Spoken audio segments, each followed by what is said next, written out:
Be seated, please.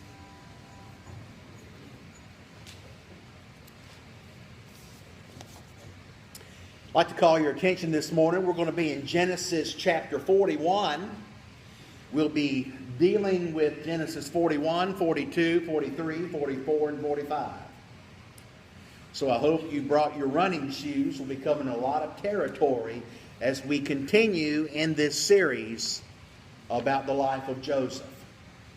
The life of Joseph is all about success. The life of Joseph is about learning what God considers to be a successful life. And on the back of your bulletins is an outline if you'd like to follow along with me as we look at this story today. But when God looks at someone, and when God tries to see whether or not your life has been successful or not, the definition of success God uses is this. Success is finding and following God's will for your life. That's what success is. It has nothing to do with how much money you've got in your bank account. It has nothing to do with how high you have risen on the corporate ladder. Success has everything to do with finding and following God's will for your life. As Joseph went down the road to finding and following God's will for his life, Joseph realized it was a bumpy road. And Joseph realized that there were lots of frustrations that were going to happen to him. It happens, first of all, when he was 17 years old, remember? Joseph was the father's favorite. The father had given him this ornamented robe. We call it the coat of many colors. It was the type of robe you would wear to a big ceremony. And we find Joseph out in the field tending sheep, and what's he wearing? Well, he's wearing that ornamented robe. His brothers couldn't stand him because of it. Every time his brothers looked at him, their hate burned deep within their hearts, and finally they decided they were going to kill him. But there was one brother, Judah, who said, no, let's don't kill him. Let's sell him. So they sold him to some travelers who were on their way to Egypt. When they got to Egypt, Joseph was sold as a slave to Potiphar's house. All throughout the Bible, when we're talking about Joseph, there's one phrase that jumps out at me. All throughout the story, it simply says, but God was with Joseph. After he had been sold in Egypt, he was taken to Potiphar's house. Potiphar was one of the chief servants of Pharaoh. Joseph rose to power in Potiphar's house. Then something bad happened. Well, Miss Potiphar, Potiphar's wife, looked at Joseph, and the Bible says Joseph was a young, handsome, and well-built man. And Miss Potiphar decided she was going to try to seduce Joseph. But Joseph wouldn't have it. In fact, one day Miss Potiphar grabbed Joseph's coat and he ran from her, even left his coat in her hand. And he left behind a lady that was upset, a lady that was scorned and had been rejected. So she screams, rape! And she tells everyone that Joseph had taken advantage of her. Joseph's thrown into prison. While Joseph is in prison, he interprets two of Pharaoh's servants' dreams. First of all, you've got the baker. Now, if I'd have been the baker, I would have just assumed if Joseph had kept his mouth shut. You probably remember what the baker's dream meant. It meant in a few days he was going to be hung.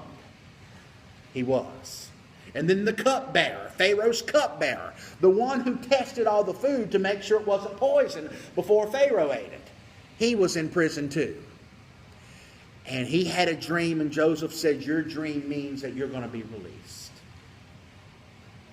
Joseph said, but when you get released, remember me.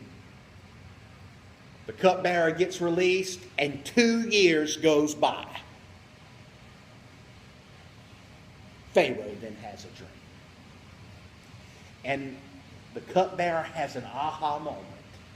He remembers there's a young Hebrew in prison who can interpret dreams. When we left the story last week, that's where we were.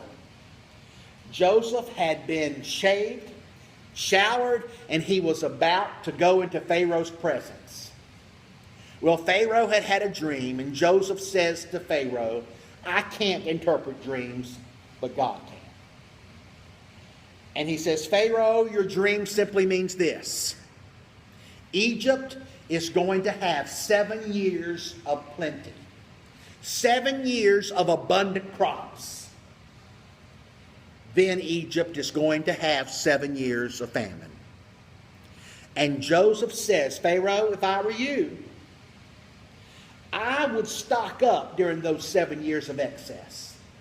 I would save everything you can. That way, when the 7 years of famine come, you'll be okay. Pharaoh said, that sounds pretty good. That sounds pretty good. Join me in verse 37, Genesis 41. We'll pick up the story there. This advice seemed wise to Pharaoh and all of his servants. And Pharaoh said to his servants, can we find a man with more God-given... See, Pharaoh even realized that God was with Joseph. Can we find a man with any more God-given gifts than this one? Then Pharaoh said to Joseph, since God has made all this known to you, no one is intelligent and as wise as you are. You will be in charge of my kingdom, and all my people will obey your command. Only as the enthroned king will I be greater than you. Pharaoh said to Joseph, know this, I've given you authority over the entire land of Egypt. Wow. One day Joseph is in a dungeon, an Egyptian dungeon, suffering. And the next day, Joseph has been made powerfully in charge of the greatest superpower in this stage. Joseph must have realized all of his life, every trial he was going through was God's way of getting him to Egypt so that one day he could stand before Pharaoh and get this authority and get this power. Well, the story continues. Joseph had said, Pharaoh, you're going to have 7 good years. Guess what happened? They had 7 good years. Joseph had said, you better stock up.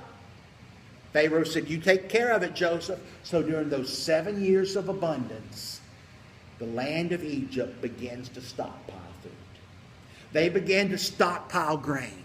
They began to prepare, because after those 7 years of abundance, a famine hits the land.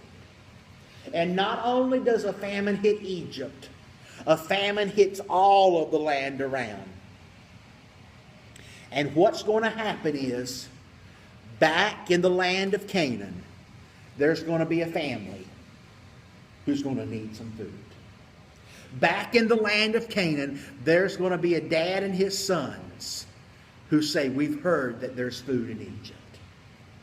And this dad, whose name is Jacob, sends his sons down to Egypt.